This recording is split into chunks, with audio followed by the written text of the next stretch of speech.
The Channel brand new HBO show has just wrapped up its season one this past Sunday. The show is created and stars Tim Robinson. The show is also co-created by Zach Kanan, and Andrew DeYoung serves as director of five of the eight episodes. DeYoung directed Robinson's 2025 film Friendship that came out earlier this year from A24.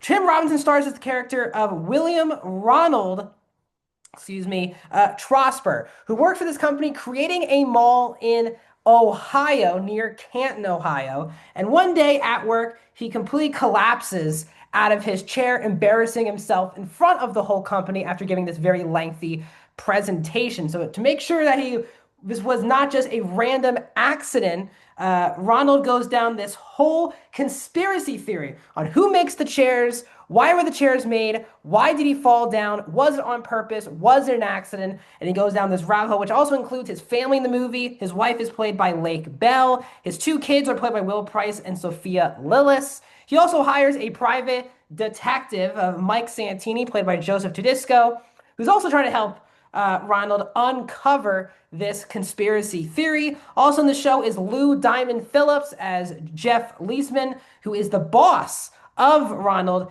on the show. The show is 8 episodes long with the runtimes around 30 minutes a pop. So my name is Max Stenberg. Welcome back, everyone, to Max Talks Movies. If you're new guys to the channel, please hit that subscribe button and ring that bell for notifications. I'm trying to get to 400 subscribers. We're 30 away from that, so it would mean a lot to me if you guys could subscribe and ring that bell before the end of 2025.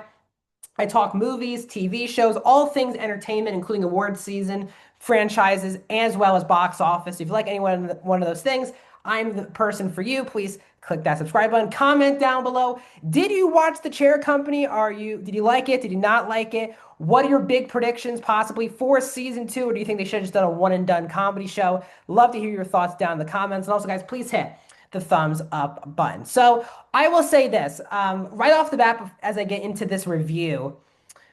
If you've seen Tim Robinson before, if it was on SNL, his Netflix show, or his movie earlier this year called Friendship from A24, which starred Paul Rudd and Kate Mara, I'll say this. If you've seen Tim Robinson before and you think that he is funny, his sense of humor is funny, and all of his projects are usually co-written by him, like he's the creator of the show, if you like the vibe, the tone, the particular comedic bits, you should absolutely go watch The Chair Company.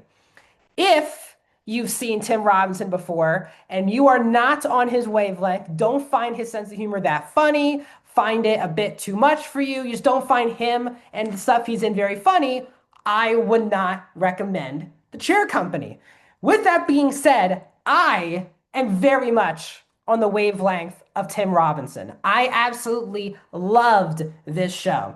And I am someone who just loves dark comedy. Some people out there just like the regular comedies, the very over the top comedic elements.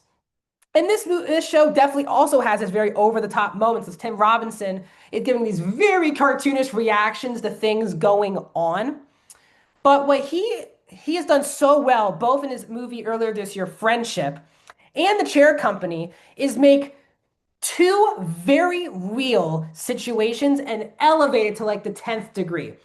His movie earlier this year, Friendship, was about him basically being kicked out of a particular friend group and how he reacts when you feel like you're bonding with people, then all of a sudden they don't feel like you're a fit in that particular group. And he obviously does not handle that the best way. This show has it where he falls off a chair, and while that's definitely an embarrassing moment, the characters on the show move on from that moment, at least most of them, very quickly. There's one particular subplot involving an HR person with what happened when he fell off the chair, which is very funny. One of my favorite bits on the show. But the majority of the characters have moved on from the fact that he fell in the chair. It's like a ha-ha thing the next day. People move on. But Tim Robinson's character of Ronald does not move on. He goes down the conspiracy theory route. And conspiracy theories, good or bad, have really overtaken society, where some of them are so offensive that some people have particular conspiracy theories. And there's also just a lot of fun, non-offensive, not harming conspiracy theories that people want are interested in. It's a hot thing to do now is to have a particular conspiracy theory. And this one is very real, where he's embarrassed. He feels like to himself, he's so embarrassed. Like, again, if I was in that situation, I would be really embarrassed for a long time about it. But would I go down the rabbit hole that his character does? Because he goes down such rabbit holes where he's trying to figure out the company name, the place where they work, all these other things. And he's getting all these twists and turns, picking up things. Should he tell people? Should he not tell people? And I just found it to be such a riveting show, which always puts itself somewhat in reality, but dances in and out of it, I think, very well. And again, Tim Robinson is on my wavelength. He is hilarious in the show. He gives very natural, authentic reactions to crazy things going on. Love that. A lot of this humor is also public embarrassment. Nothing really happens in this show in the dark, at someone's house with like Tim Robinson one-on-one with somebody. It always happens in public. If he's at a bar, if he's at a clothing store, if he's at a restaurant, all these other things.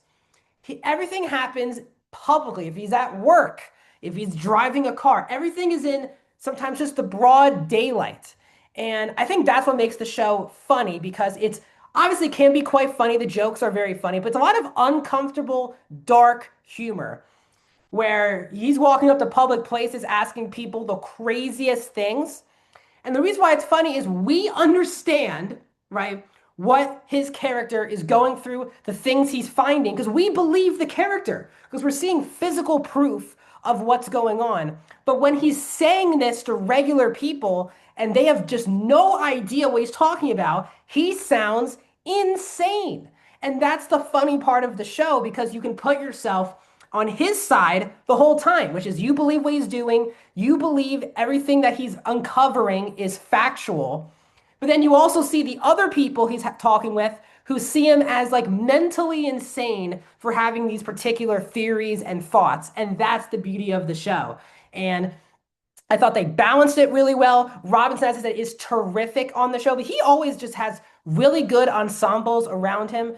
I think Joseph Tudisco, who plays Mike, one of the most interesting characters and unpredictable characters on the show, especially which was revealed towards the finale of the season. Really good stuff, really good performance. Him and Robinson have great chemistry. The whole family gets a lot to work with. I think my favorite, though, is Sophia Lillis, who plays Natalie, who at some point kind of wants to be a part of this investigation with Ronald, but also he's trying to keep her kind of away from it, but also likes the fact that he's not totally alone in this investigation. But she also has this whole notion maybe of how kind of insane her father is in the first place. So those kind of stuff works. I kind of like that also each episode ends with a cliffhanger, either reveal or twist. And that makes you just want to keep watching the next episode, because they either set up a huge reveal or set up a thing you just uncover. And it really makes you want to click on the next episode. And I love comedy shows like that. It's based in reality, but it's taken to such a degree, very similar to like Beef, where Beef was about a road rage incident taken up to 11. This is an embarrassing public moment taken to 11. And I think that's the beauty of some of these shows, like his movie Friendship, like Beef, like The Chair Company, putting yourself in real, relatable situations, but the characters go down paths that most human beings don't go through. And I found that to be very enjoyable. Sometimes I would say the show kind of goes a bit too off the walls. And sometimes some of the reveals aren't as satisfying as you kind of want it to be, because they're setting up so many different type of reveals. And sometimes it's not the most satisfying of reveals. I enjoyed the last episode, but I didn't love the last episode. I like the fact that it kind of kept you guessing. The show continues to keep you guessing. But if you're the type of person where you think you predict a twist or a reveal and that twist doesn't happen and that pisses you off, I'm not sure the Chair Company there, because it goes out there to really throw wrenches into plans, which I like. I know it's not for a lot of people, but overall, I really love this show. It's one of my favorite of 2025. I am very excited for season 2. It got renewed a couple weeks ago, which is very exciting. I am a dark comedy person, especially on HBO. This show was for me. I'm giving The Chair Company a 4.5 out of 5 and 88%. What are your thoughts, guys, on The Chair Company? Let me know down in the comments. Like this video, subscribe to my YouTube channel. And I'll see you guys in another video very soon.